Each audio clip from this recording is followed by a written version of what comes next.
भाई अभी कल मैं देख रहा था कि कल उनसे पूछा गया कि क्या आप तेजस्वी को सीएम फेस मानते हैं, तो उसका उन्होंने जवाब ही नहीं दिया।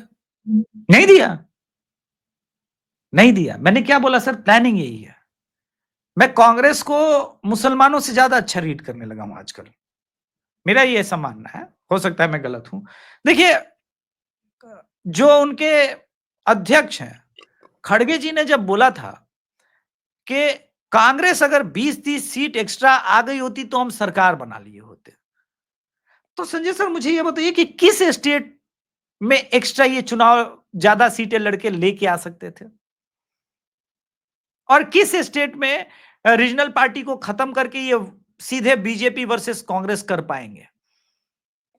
राजस्थान में तो आमने सामने की लड़ाई है, मध्य प्रदेश छत्तीसगढ़ है ही, महाराष्ट्र में चूंकि वजूद नहीं है तो संभव नहीं है, यूपी बिहार बचा। तो आप देख लीजिए यूपी में भी यही प्रयोग शुरू हो गया है, इस बार यूपी में भी प्रयोग ये शुरू हो गया है। एमएलसी तो इलेक्शन अलग से लड़ेंगे। हाँ, उन्होंने खुद बोला है, मैं थोड़ी ना बोल रहा हूं, मैं अपनी तरफ से तो नहीं बोल रहा हूं, वो तो खुद बोल रहे हैं अलग से लड़ेंगे, वो तो खुद कंफर्म कर रहे हैं। ऐसे में सर अगर राजद मान लीजिए इस बार चुनाव हार जाती है, अब लालू प्रसाद यादव 2029 तक इस गम में रहेंगे धरती पे या नहीं रहेंगे, ये एक अलग विषय है। नहीं रहे तो कहानी समाप्त। तेजस्वी जी का आखिरी चुनाव, राजद तहस नहस, खत्म हो गया, बट जाएगा, टूट जाएगा, बिखर जाएगा। ऐसे में 2029 के चुनाव में मुसलमानों के पास एकमात्र विकल्प कौन सा रह जाएगा सर? कांग्रेस।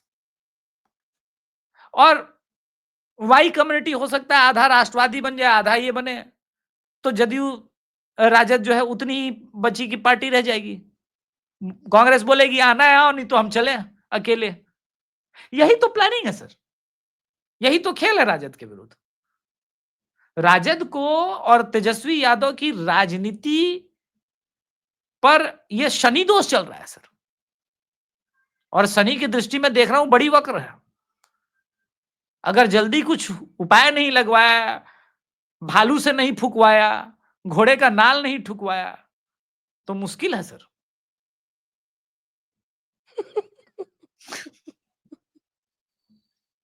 वैसे भी यात्रा जो है वो मुख्यतः मुस्लिम बाहुल्य क्षेत्रों से निकाली जा रही है, और मुझे तो ये समझ में नहीं आया कि तेजस्वी जो है अगर इसी तरह से राहुल गांधी के सामने झुकते रहे तो वो कैसे राहुल गांधी को टैकल करेंगे सीट डिस्ट्रीब्यूशन के टाइम पे।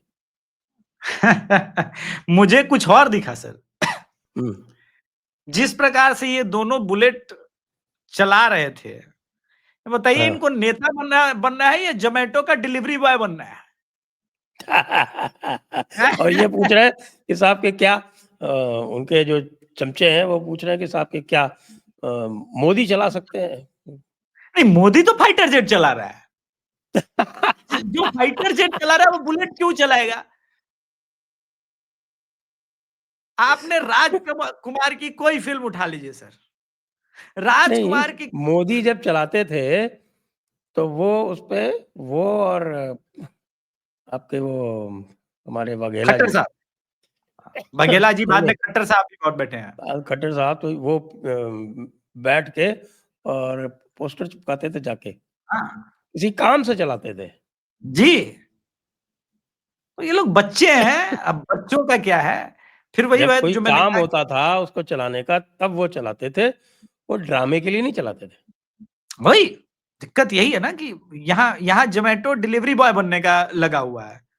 तो भाई साहब जोमेटो में अप्लाई करो ना, जॉब मिलेगी नहीं मिलेगी वो तो जोमेटो वाले तय ये करेंगे। किसने बताया है कि साहब के अगर आप इस तरह के स्टंट करोगे तो जो यूथ है वो आपसे बहुत इम्प्रेस हो जाएगा, और यूथ जो बिहार का यूथ क्या पंजाब के यूथ जैसा है क्या? मुझे तो लगता है पंजाब वाला भी इम्प्रेस नहीं होता इससे।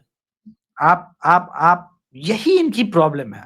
देखिए कल एक न्यूज 24 में शो चल रहा था, उसमें एक लड़का बता रहा था कि शॉर्ट और रील्स के मामले में इंस्टाग्राम पे बीजेपी कहीं नहीं ठहरती इनके आगे। इंस्टाग्राम मैं खुद अभिषेक तिवारी यूज नहीं करता हूं, अब बताओ बिहार में कितने प्रतिशत बिहार में गांव के लोग शहर के लोग इंस्टाग्राम चलाते हैं, वो सब लड़कियों का काम है भाई साहब। ठुमका लगाना, वो सब ये जो चल रहा है मुजरा टाइप का चीज, फिर वो जो लड़के वामपंथी लड़के लड़कियों का ड्रेस और साड़ी पहन के लाल लिपस्टिक लगा के नाच रहे हैं, वो उनका काम है। उसी में कोई आपने इन्फ्लुएंसर ढूंढ के सब कराना शुरू कर दिया, ठीक है, वो भी पकड़े जा रहे हैं।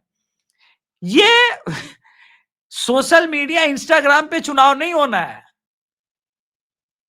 ऐसे तो ढोलकपुर में भी जो छोटा भीम है, वहां भी राजतंत्र ही चल रहा है, वहां भी डेमोक्रेसी नहीं है, वहां भी चुनाव नहीं जीत सकते राहुल गांधी। स्थिति बहुत विकराल है। तो ये जो नया इनका जो भी टीम मेंबर है, जो ऐसा इनको कह रहा है कि भाई बुलेट चला लीजिए, साइकिल चला लीजिए, आपको एक इंफॉर्मेशन दे रहा हूं सर, सुनिएगा। मनेर विधानसभा है बिहार में।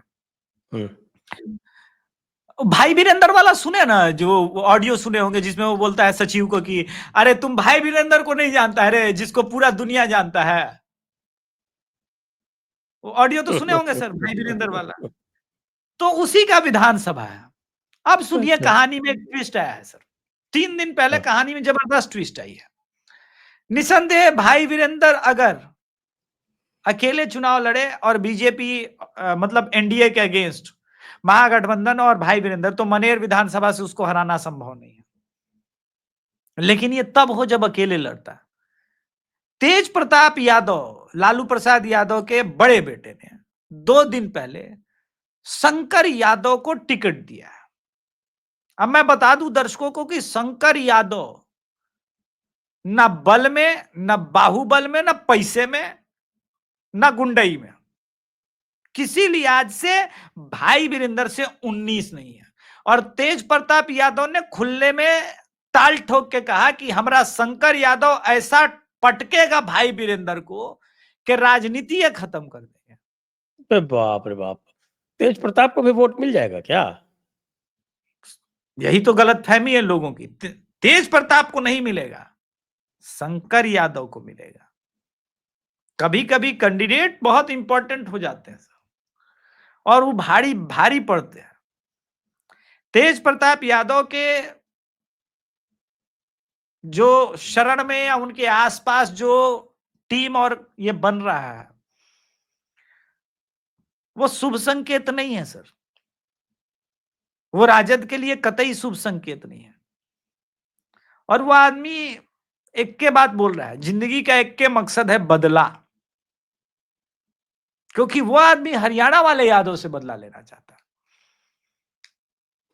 उसका लंबा गोल नहीं है। बोलता है कि एक बार परास्त करना। अच्छा, कल एबीपी वाली एक पूछ ली थी उससे कि आप तो बोलते थे कि हम कृष्ण है, वो अर्जुन है। तो बोलता है राजनीति में भाई भाई का महाभारत नहीं पढ़ी है, लड़ाई नहीं हुआ है। ज्ञानी आदमी है सर, ज्ञानी आदमी है, ये मानना पड़ेगा। राजनीति करना है तो लड़ना ही पड़ेगा। अर्जुन को गांडी उठाना ही पड़ा था, अब खुद ही वो अर्जुन बन गया है। कृष्ण भी वही, अर्जुन भी वही, क्या करे।